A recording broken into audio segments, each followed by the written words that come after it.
Teaching మీద తనకున్న ప్యాషన్‌తో తన ఇంజినీరింగ్‌ని మధ్యలోనే క్విట్ చేసిన అలక్ పాండ్యా ఈరోజు 9,000 కోట్ల విలువైన కంపెనీని ఎలా స్థాపించాడు? మీలో చాలామందికి అలక్ పాండ్యా అంటే ఎవరో తెలియకపోవచ్చు.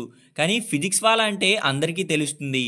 ఒక కంపెనీని స్టార్ట్ చేయాలంటే చాలామంది స్టార్ట్ చేయకముందే అందులో ఉన్న కాంపిటీషన్‌ని చూసి భయపడిపోతారు.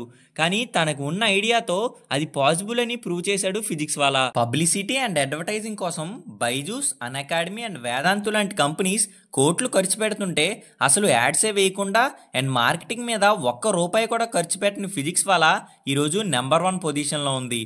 బైజూస్ని ఫిజిక్స్ వాలా ఎలా ఓడించింది, దానికోసం ఫిజిక్స్ వాలా ఇంప్లిమెంట్ చేసిన మార్కెటింగ్ స్ట్రాటజీస్ ఏంటి, ఇవన్నీ నేను ఈ వీడియోలో చెప్పబోతున్నాను. సో ఈ వీడియోని పూర్తిగా చూడండి.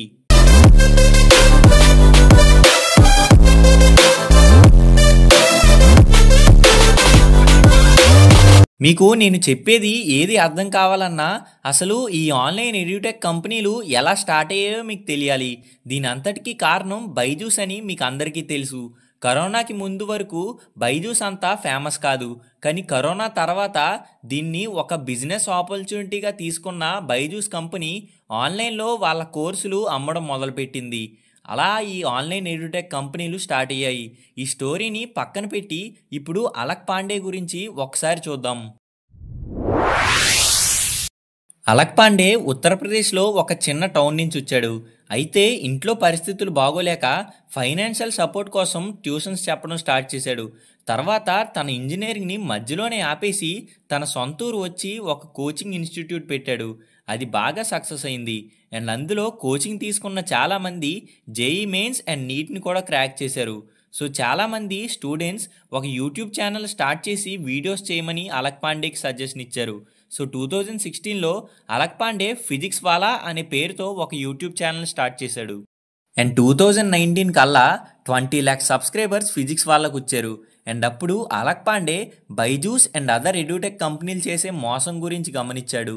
2019 తర్వాత అంటే కరోనా టైంలో ఈ ఎడ్యుటెక్ కంపెనీలు అదే టైంగా చూసుకొని ఆ కోర్స్ ప్రైజెస్ని 3 to 4 times పెంచేసి చాలా ఎక్కువ ప్రైస్ కమ్మేవి.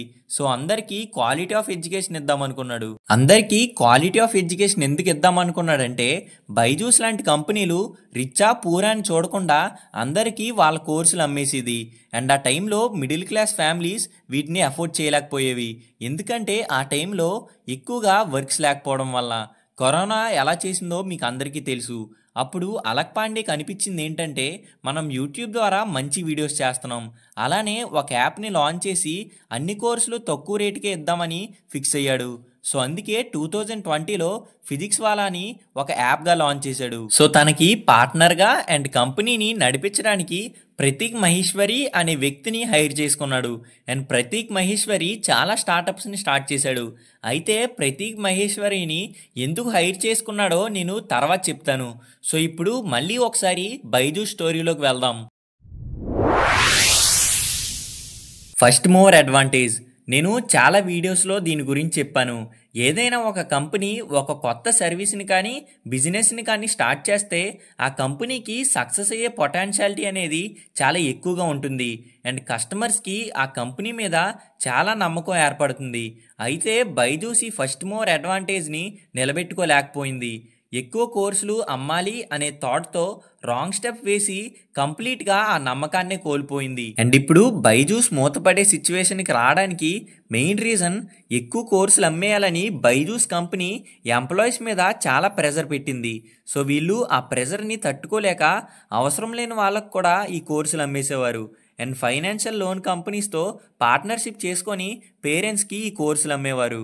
కోర్స్ తీసుకున్న పేరెంట్స్ మంత్లీ డబ్బుల్ని ఈఎంఐ రూపంలో పే చేసేవారు. కానీ కొన్ని రోజులకి కోర్స్ తీసుకున్న వాళ్ళకి ఇది నచ్చక డబ్బులు కట్టడం మానేశారు. సో ఆ డబ్బులకి లోన్ కంపెనీస్కి బైజూస్ కంపెనీ కట్టవలసి వచ్చింది.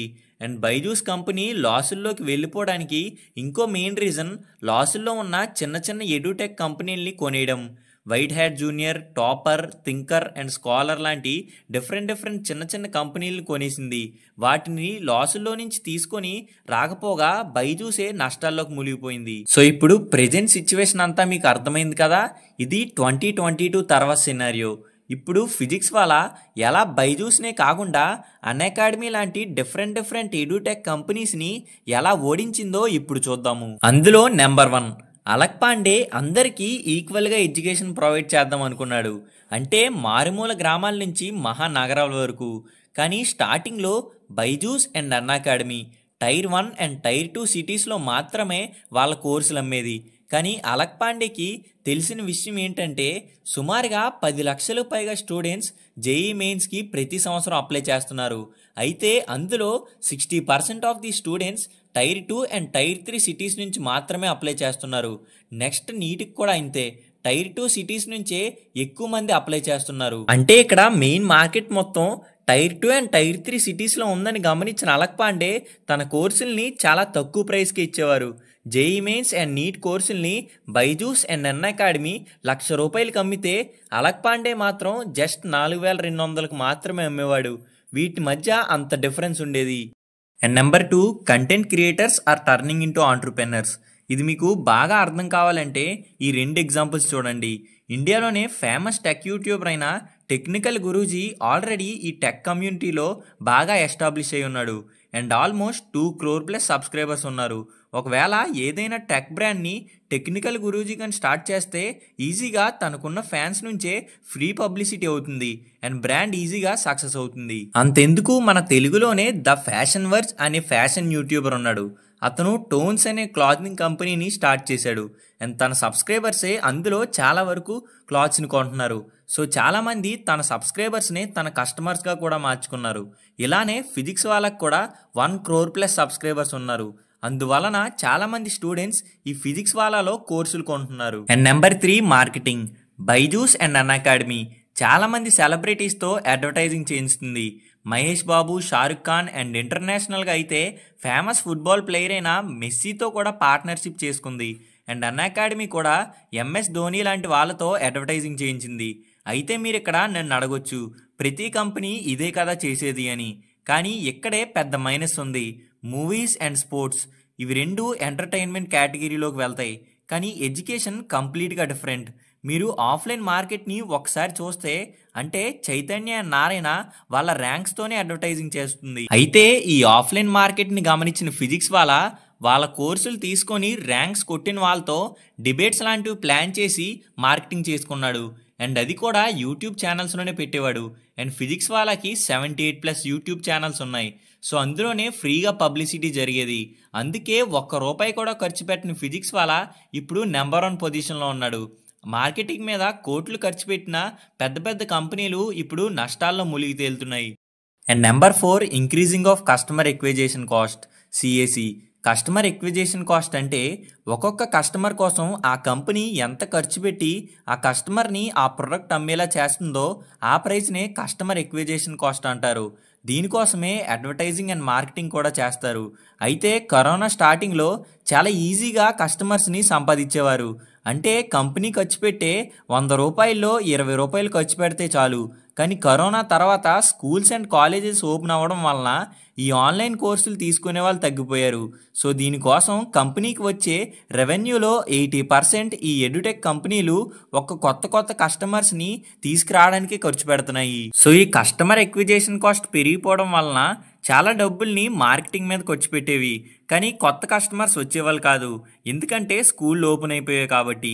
ఇలా జరుగుతుందని ముందే గమనించిన అలక్ పాండ్యా ఆఫ్లైన్ కోచింగ్ సెంటర్స్ని అందరికంటే ముందే స్టార్ట్ చేశాడు. అండ్ బైజూస్ అండ్ అన్అకాడమీ కూడా తర్వాత ఈ ఆఫ్లైన్ కోచింగ్ ఇన్స్టిట్యూట్స్ని స్టార్ట్ చేశాయి. జేఈ మెయిన్స్ అండ్ నీట్కి ఫీజెస్ కూడా చాలా ఎక్కువగా పెట్టారు. బైజూస్ అయితే 1,90,000 నుంచి 2 lakhs వరకు తీసుకునేది. అండ్ అన్అకాడమీ కూడా 1,45,000 నుంచి 2 lakh వరకు తీసుకుంటుంది. కానీ ఫిజిక్స్ ఆఫ్లైన్లో కేవలం 35,000 నుంచి 60,000కే కోచింగ్ ఆఫర్ చేస్తుంది. అండ్ నెంబర్ 5 బైజూస్ని స్టార్ట్ చేసింది ఒక టీచర్. అండ్ ఫిజిక్స్ కూడా ఒక రకంగా టీచరే. అయితే మోస్ట్లీ టీచర్స్ మైండ్ సెట్ ఎలా ఉంటుంది, ఆ మైండ్ సెట్ బిజినెస్ మైండ్ సెట్కి ఏమాత్రం మ్యాచ్ అవ్వదు. అందుకే ఫిజిక్స్ నేను స్టార్టింగ్లో చెప్పినట్టుగా ప్రతీక్ మహేశ్వరిని హైర్ చేసుకున్నాడు. ప్రతీక్ మహేశ్వరికి చాలా స్టార్టప్స్ పెట్టిన ఎక్స్పీరియన్స్ ఉంది. సో ఎలాంటి సిచ్యువేషన్ అయినా ఈజీగా హ్యాండిల్ చేయగలడు. అందుకే మీరు బైజూస్ని చూస్తే ఎంప్లాయీస్ మీద ప్రెజర్ పెట్టడం, వాల్యూషన్ని పెంచుకోవడానికే చూసింది. నేనేమి ఇక్కడ టీచర్స్ని బ్లేమ్ చేయట్లేదు, జస్ట్ డిఫరెన్స్ చెప్తున్నాను అంతే. ఎంత సక్సెస్ అయినా ఒక బిజినెస్ మైండెడ్ బ్రిలియంట్ ఖచ్చితంగా వెనకాల ఉండాలి, లేదంటే ఆ కంపెనీ లాంగ్ టర్మ్లో సస్టైన్ అవడం కష్టంగా మారుతుంది. సో మీకు ఇప్పుడు అర్థమైంది అనుకుంటున్నాను వెనక నుంచి ఈ ప్లానింగ్ అంతా ఎవరిదో అని. వెనక నుంచి ప్రతీక్ మహేశ్వరి ఇంత perfect planning and marketing strategies ఇవ్వడం వల్లే ఈరోజు ఫిజిక్స్ వాళ్ళ నెంబర్ 1 పొజిషన్లో ఉంది. అండ్ నెక్స్ట్, బైజూస్ కానీ తన పీక్ టైంలో ఓన్లీ ఎడ్యుకేషనే కాకుండా ఇంకొక సెక్టార్లోకి ఎంటర్ అయి ఉంటే ఇప్పుడు ఇన్ని కష్టాలు ఉండకపోదును. అదే నేను ఎప్పుడూ చెప్పే ప్రొడక్ట్ డైవర్సిఫికేషన్ గురించి. ఫర్ ఎగ్జాంపుల్, ఓలా తన క్యాబ్ సర్వీసెస్లో ఫెయిల్ అయిన ఈవీ మార్కెట్లోకి ఎంటర్ అవ్వడం వల్ల సస్టైన్ అయి ఉంది. So hope you understand. And next, main point and నా ఫైనల్ పాయింట్. ఫస్ట్ నుంచి స్కూలింగ్ అనేది ఆఫ్లైనే, ఏదో పాండమిక్ వలన ఆ సిచ్యువేషన్ వచ్చిందంతే, అంతేకాని అదే కంటిన్యూ అవ్వదు కదా. నాకు అనిపించిన పాయింట్స్ ఇవి. మీకు ఇంకా ఏమైనా తెలిస్తే కింద కామెంట్లో చెప్పండి. So hope you like the video and thank you for watching.